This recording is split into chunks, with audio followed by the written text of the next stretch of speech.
ನಮ್ಗೆಲ್ಲರಿಗೂ ಗೊತ್ತು ಹಣ್ಣು ತರಕಾರಿ ತಿನ್ಬೇಕು ಅಂತ. ಆದ್ರೆ ಒಂದು ವೇಳೆ ಅದನ್ನ ಪೂರ್ತಿಯಾಗಿ ನಿಲ್ಸ್ಬಿಟ್ರೆ ನಮ್ಮ ದೇಹಕ್ಕೆ ಏನಾಗ್ಬೋದು? ಬನ್ನಿ, ಈ ತುಂಬಾ ಇಂಟ್ರೆಸ್ಟಿಂಗ್ ಪ್ರಶ್ನೆಗೆ ಉತ್ತರ ಏನು ಅಂತ ನೋಡೋಣ. ಹೌದು, ಇದೇ ನಮ್ಮ ಇವತ್ತಿನ ವಿಶ್ಲೇಷಣೆಯ ಮುಖ್ಯ ಪ್ರಶ್ನೆ. ಅಂದ್ರೆ, ಬರೀ ಹೊಟ್ಟೆ ತುಂಬಿದ್ರೆ ಸಾಕಾಗುತ್ತಾ ಅಥವಾ ಅದಕ್ಕೂ ಮೀರಿ ನಮ್ಮ ದೇಹಕ್ಕೆ ಏನಾದ್ರೂ ಬೇಕಾ? ಹಣ್ಣು ತರಕಾರಿಗಳನ್ನೇ ತಿನ್ನದಿದ್ದಾಗ ನಮ್ಮ ದೇಹದೊಳಗೆ ಒಂದಾದ ಮೇಲೆ ಒಂದರಂತೆ ಏನೆಲ್ಲಾ ಬದಲಾವಣೆಗಳಾಗುತ್ತೆ ಅಂತ ಈಗ ನೋಡೋಣ. ಸೊ ಮೊದಲಿಗೆ ಮತ್ತು ತಕ್ಷಣವೇ ಕಾಣಿಸ್ಕೊಳ್ಳೋ ಅತಿ ದೊಡ್ಡ ಸಮಸ್ಯೆ ಅಂದ್ರೆ ನಮ್ಮ ದೇಹಕ್ಕೆ ಬೇಕಾದ ಅತಿ ಮುಖ್ಯವಾದ ವಿಟಮಿನ್ಗಳು ಮತ್ತೆ ಮಿನರಲ್ಸ್ ಅಂದ್ರೆ ಖನಿಜಗಳ ಕೊರತೆ. ಯಾಕಂದ್ರೆ ಬೇರೆ ಯಾವುದೇ ಆಹಾರದಿಂದ ಇದನ್ನ ಪಡೆಯೋದಿದೆಯಲ್ಲ, ಅದು ತುಂಬಾನೇ ಕಷ್ಟ. ಇಲ್ಲಿ ನೋಡಿ, ಈ ಲಿಸ್ಟ್ನಲ್ಲಿರೋ ಒಂದೊಂದು ಪೋಷಕಾಂಶವೂ ನಮ್ಮ ದೇಹಕ್ಕೆ ಒಂದೊಂದು ಸೂಪರ್ ಹೀರೋ ಇದ್ದ ಹಾಗೆ. ವಿಟಮಿನ್ ಸಿ ಗಾಯ ಬೇಗ ವಾಸಿಯಾಗೋಕೆ ಹೆಲ್ಪ್ ಮಾಡಿದ್ರೆ, ವಿಟಮಿನ್ ಎ ನಮ್ಮ ದೃಷ್ಟಿಶಕ್ತಿಗೆ ಬೇಕೇ ಬೇಕು. ಅದೇ ಥರ ಪೊಟ್ಯಾಷಿಯಂ ಬ್ಲಡ್ ಪ್ರೆಷರ್ ಕಂಟ್ರೋಲ್ ಮಾಡುತ್ತೆ. ಅಂದ್ರೆ ಇವೆಲ್ಲ ನೋಡೋಕೆ ಸಣ್ಣ ವಿಷಯ ಅನ್ಸಿದ್ರೂ ನಮ್ಮ ದೇಹ ಅನ್ನೋ ಯಂತ್ರ ಸರಿಯಾಗಿ ಕೆಲಸ ಮಾಡೋಕೆ ಇವು ಅಷ್ಟೂ ಮುಖ್ಯ. ಸರಿ, ಈ ಪೋಷಕಾಂಶಗಳ ಕೊರತೆ ಅನ್ನೋದು ಒಂದ್ರ ಮೇಲೊಂದು ಬೀಳೋ ಡಾಮಿನೋ ಕಲ್ಲುಗಳ ಹಾಗೆ. ಆ ಸರಣಿಯಲ್ಲಿ ಬೀಳೋ ಮೊದಲ ಕಲ್ಲು ಯಾವುದು ಗೊತ್ತಾ? ನಮ್ಮ ಜೀರ್ಣಾಂಗ ವ್ಯವಸ್ಥೆ. ಹೌದು, ಮೊದಲ ಪರಿಣಾಮ ನಮಗೆ ಅನುಭವಕ್ಕೆ ಬರೋದೇ ಇಲ್ಲಿ. ಇದನ್ನ ನಮ್ಮ ದೇಹ ಕೊಡೋ ಮೊದಲ ವಾರ್ನಿಂಗ್ ಬೆಲ್ ಅಂತಾನೂ ಹೇಳ್ಬೋದು. ಅದಕ್ಕೇನ್ ಕಾರಣ ಅಂತೀರಾ? ತುಂಬಾ ಸಿಂಪಲ್. ಡೈಜೆಷನ್ಗೆ ಅಂದ್ರೆ ಜೀರ್ಣಕ್ರಿಯೆಗೆ ಫೈಬರ್ ಅನ್ನೋದು ತುಂಬಾ ಮುಖ್ಯ. ಈ ಫೈಬರ್ಗೆ ಅತಿ ದೊಡ್ಡ ಮತ್ತು ನ್ಯಾಚುರಲ್ ಸೋರ್ಸ್ ಯಾವುದು? ಬೇರೇನೂ ಅಲ್ಲ, ಹಣ್ಣುಗಳು ಮತ್ತು ತರಕಾರಿಗಳು.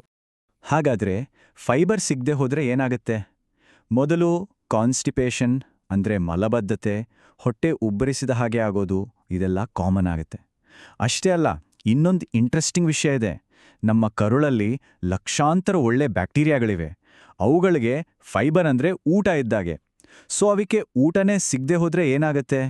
ಅವುಗಳ ಬ್ಯಾಲೆನ್ಸ್ ತಪ್ಪುತ್ತೆ. ಈ ಬ್ಯಾಕ್ಟೀರಿಯಾಗಳು ನಮ್ಮ ಇಮ್ಯೂನ್ ಸಿಸ್ಟಮ್ಗೂ ಸಪೋರ್ಟ್ ಮಾಡುತ್ತೆ. ಹಾಗಾಗಿ ಇದು ಬರೀ ಜೀರ್ಣಕ್ರಿಯೆಯ ಸಮಸ್ಯೆ ಅಲ್ಲ, ಇಡೀ ಆರೋಗ್ಯದ ಮೇಲೆ ಎಫೆಕ್ಟ್ ಮಾಡುತ್ತೆ.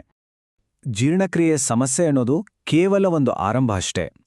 ನಿಜವಾದ ಅಪಾಯ ಇದೆಯಲ್ಲ, ಅದು ನಮ್ಮ ದೇಹದೊಳಗೆ ಸೈಲೆಂಟಾಗಿ ಶುರುವಾಗುತ್ತೆ. ಇದು ನಮ್ಮ ಹೃದಯ ಮತ್ತೆ ರಕ್ತದಲ್ಲಿನ ಸಕ್ಕರೆ ಮಟ್ಟಕ್ಕೆ ಸಂಬಂಧಿಸಿದ್ದು. ಹಾಗಾಗಿ ಇದು ತಕ್ಷಣಕ್ಕೆ ನಮ್ಮ ಗಮನಕ್ಕೆ ಬರೋದೇ ಇಲ್ಲ. ನೋಡಿ, ಹಣ್ಣು ತರಕಾರಿಗಳು ನಮ್ಮ ಹೃದಯಕ್ಕೆ ಒಂದು ರೀತಿ ಪ್ರೊಟೆಕ್ಷನ್ ಶೀಲ್ಡ್ ಇದ್ದ ಹಾಗೆ. ಹೇಗೆ ಅಂತೀರಾ? ಪಾಯಿಂಟ್ ನಂಬರ್ 1, ಇದರಲ್ಲಿರೋ ಪೊಟ್ಯಾಷಿಯಂ ಬ್ಲಡ್ ಪ್ರೆಷರ್ ಕಂಟ್ರೋಲ್ ಮಾಡುತ್ತೆ. ಪಾಯಿಂಟ್ ನಂಬರ್ 2, ಇದರಲ್ಲಿರೋ ಫೈಬರ್ ನಮ್ಮ ರಕ್ತದಲ್ಲಿರೋ ಬ್ಯಾಡ್ ಕೊಲೆಸ್ಟ್ರಾಲ್ ಅನ್ನು ಕಡಿಮೆ ಮಾಡುತ್ತೆ. ಮತ್ತು ಪಾಯಿಂಟ್ ನಂಬರ್ 3, ಆಂಟಿ ಆಕ್ಸಿಡೆಂಟ್ಸ್ಗಳು. ಇವು ನಮ್ಮ ದೇಹದ ಸೆಲ್ಸ್ಗಳನ್ನು ಡ್ಯಾಮೇಜ್ ಆಗದ ಹಾಗೆ ಕಾಪಾಡೋ ಸೈನಿಕರಿದ್ದ ಹಾಗೆ. ಒಟ್ನಲ್ಲಿ ಇದೊಂದು ಕಂಪ್ಲೀಟ್ ಪ್ರೊಟೆಕ್ಷನ್ ಸಿಸ್ಟಮ್. ಈ ಹೋಲಿಕೆ ನೋಡಿ, ಹಣ್ಣು ತರಕಾರಿ ಇಲ್ಲದ ಊಟ ಮಾಡಿದಾಗ ನಮ್ಮ ಬ್ಲಡ್ ಶುಗರ್ ಲೆವೆಲ್ ಒಂದು ರೋಲರ್ ಕೋಸ್ಟರ್ ರೈಡ್ ಹೋದ ಹಾಗೆ ಆಗುತ್ತೆ. ಫೈಬರ್ ಇಲ್ಲದೆ ಇರೋದ್ರಿಂದ ನಾವು ತಿಂದ ಆಹಾರದಲ್ಲಿರೋ ಸಕ್ಕರೆ ಪಟ್ಟಂತ ರಕ್ತಕ್ಕೆ ಸೇರಿ ಶುಗರ್ ಲೆವೆಲ್ ಇದ್ದಕ್ಕಿದ್ದ ಹಾಗೆ ಶೂಟ್ ಆಗುತ್ತೆ. ಆಮೇಲೆ ಅಷ್ಟೇ ಬೇಗ ಡೌನ್ ಆಗುತ್ತೆ. ಈ ರೀತಿ ಪದೇ ಪದೇ ಆಗ್ತಾ ಇದ್ರೆ ಲಾಂಗ್ ರನ್ನಲ್ಲಿ ಟೈಪ್ 2 ಡಯಾಬಿಟೀಸ್ ಬರೋ ರಿಸ್ಕ್ ಜಾಸ್ತಿ ಆಗುತ್ತೆ. ಸೊ ಫೈಬರ್ ಅನ್ನೋದು ಶುಗರ್ ಲೆವೆಲ್ ಸ್ಟೆಬಿಲೈಸ್ ಮಾಡಕ್ಕೆ ಎಷ್ಟು ಮುಖ್ಯ ಅಂತ ಗೊತ್ತಾಗುತ್ತೆ. ಸರಿ, ಇಲ್ಲಿಯವರೆಗೂ ನಾವು ದೇಹದ ಒಳಗಡೆ ಏನಾಗುತ್ತೆ ಅಂತ ನೋಡಿದ್ವಿ. ಆದರೆ ಈ ಕೊರತೆಗಳು ಹೊರಗಡೆನೂ ಕಾಣಿಸುತ್ತಾ? ಖಂಡಿತ. ನಮ್ಮ ದೇಹ ಹೊರಗೆ ಕಳಿಸೋ ಸಿಗ್ನಲ್ಸ್ ಯಾವುದು ಅಂತ ಈಗ ನೋಡೋಣ.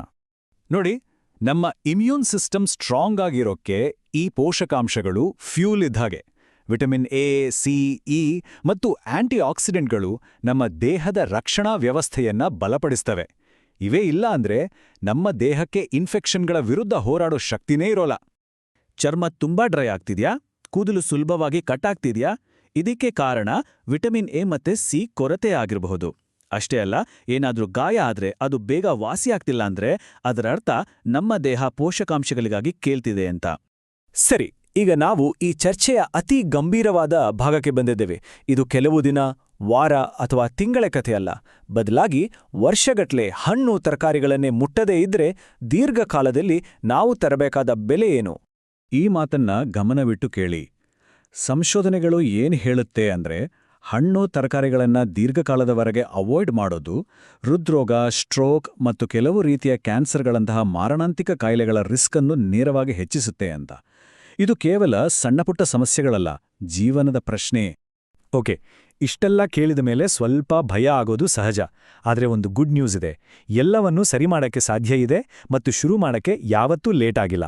ನಾವು ಮಾಡೋ ಸಣ್ಣ ಸಣ್ಣ ಬದಲಾವಣೆಗಳು ಕೂಡ ದೊಡ್ಡ ಪಾಸಿಟಿವ್ ರಿಸಲ್ಟ್ ಕೊಡುತ್ತೆ. ಹಾಗಾದ್ರೆ ಏನ್ ಮಾಡ್ಬೇಕು? ಎಕ್ಸ್ಪರ್ಟ್ಸ್ ಕೊಡೋ ಸಲಹೆ ತುಂಬಾ ಸಿಂಪಲ್. ದಿನಕ್ಕೆ ಕನಿಷ್ಠ 2 ಸರ್ವಿಂಗ್ ಹಣ್ಣು ಮತ್ತೆ 3 ಸರ್ವಿಂಗ್ ತರಕಾರಿಗಳನ್ನು ತಿನ್ನೋ ಗುರಿ ಇಟ್ಕೊಳ್ಳಿ. ಅಂದ್ರೆ ಒಟ್ಟು 5. ಆರೋಗ್ಯಕರ ಜೀವನ ಶೈಲಿಗೆ ಇದೊಂದು ಒಳ್ಳೆ ಸ್ಟಾರ್ಟ್. ಸಡನ್ ಆಗಿ ಆಹಾರ ಪದ್ಧತಿ ಬದಲಾಯಿಸೋದು ಕಷ್ಟ ಅಂತ ಗೊತ್ತು. ಅದಕ್ಕೆ ಇಲ್ಲೊಂದಿಷ್ಟು ಸಿಂಪಲ್ ಟಿಪ್ಸ್ ಇದೆ. ನಿಧಾನವಾಗಿ ಶುರು ಮಾಡಿ. ಬೇಯಿಸಿದ ತರಕಾರಿಗಳು ಜೀರ್ಣ ಆಗೋಕೆ ಸುಲಭ, ಅದರಿಂದ ಶುರು ಮಾಡ್ಬೋದು. ಇಲ್ಲಾಂದ್ರೆ ನಿಮ್ಮಿಷ್ಟದ ಸೂಪ್ ಅಥವಾ ಸ್ಮೂದಿಗಳಿಗೆ ಹಣ್ಣು ತರಕಾರಿ ಬ್ಲೆಂಡ್ ಮಾಡಿ. ನಿಮಗಿಷ್ಟ ಆಗೋ ಊಟಕ್ಕೆ ಸ್ವಲ್ಪ ತರಕಾರಿ ಸೇರಿಸಿ ನೋಡಿ.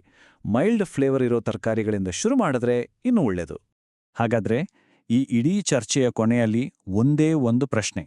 ದೊಡ್ಡ ಬದಲಾವಣೆಗಳೇನೂ ಬೇಡ. ಇವತ್ತೇ ನಿಮ್ಮ ಊಟಕ್ಕೆ ಸೇರಿಸಬಹುದಾದ ಒಂದು ಸಣ್ಣ ಹಣ್ಣು ಅಥವಾ ತರಕಾರಿ ಯಾವುದು ಅಂತ ಯೋಚನೆ ಮಾಡಿ. ಆ ಒಂದು ಸಣ್ಣ ಹೆಜ್ಜೆ ಆರೋಗ್ಯಕರ ಭವಿಷ್ಯದ ಕಡೆಗಿನ ನಿಮ್ಮ ಮೊದಲ ಹೆಜ್ಜೆ ಆಗ್ಬೋದು ಅಲ್ವಾ?